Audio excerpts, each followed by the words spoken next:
Hello, my name is Benjamin Hart. I'm an American attorney and the Managing Director of Integrity Legal here in Bangkok, Thailand.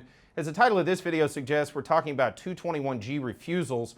For those who are unaware, pending, in the aftermath of an interview, for example, for a CR1, IR1, K3, or K1 U.S. visa, in the aftermath of an interview, a consular officer may issue what's called a 221G refusal, which basically is a document that says, hey, we're refusing to issue this visa based on something we have found remiss in the application.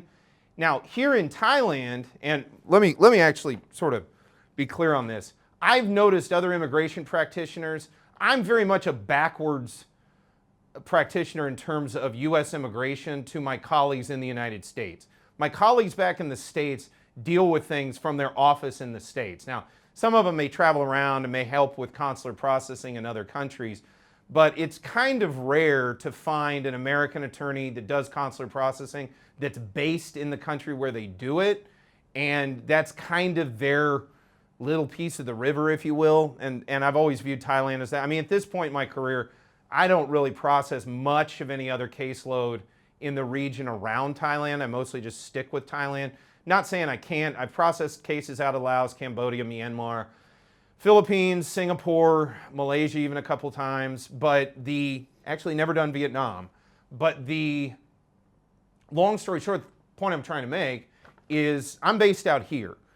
221Gs for practitioners back stateside, when I talk to them in a professional context at meetings like the American Immigration Lawyers Association, I always find it fascinating because they get very upset about 221Gs, and I can totally see why, because it's really hard to deal with these things from back in the States. Meanwhile, different countries, different embassies in different countries deal with 221G very differently. So, for example, so-called high fraud posts may issue a 221G, which effectively results in a denial of the case. Here in Thailand, a country which has a long history of relations with the United States, 190 years, in fact, of treaty alliance relationship with the United States, and also has a long history of not committing immigration fraud, Thailand is not considered a high fraud post in terms of U.S. immigration. This changes the way in which, in my opinion, 221Gs are dealt with. 221Gs are not utilized here in Thailand, at least in my experience, as a way of just outright denying the case. Usually a 221G is issued and it says, look, we're refusing this until further documentation is presented, and then we will readdress the issue. It's been my experience. I've addressed many 221Gs over the years. I've done some of them in person. It's been a long time since I've done that because, quite honestly, I don't like leaving the office, going all the way down to the embassy to deal with that.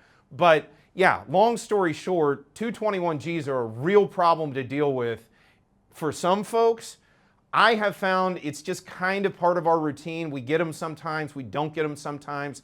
I just sort of build it in at the back of my mind. It's a possibility. Yes, I understand it can be stressful for those who are going through this process, but understand there is light at the end of the tunnel with regard to a 221G here in Thailand. Usually it just means get them what they want, give it to them, and get your visa issued. But again, all cases are different. For those who get a little overwhelmed by these concepts and this overall process, may not be a terrible idea to contact a legal professional, gain some insight and guidance into how best to proceed.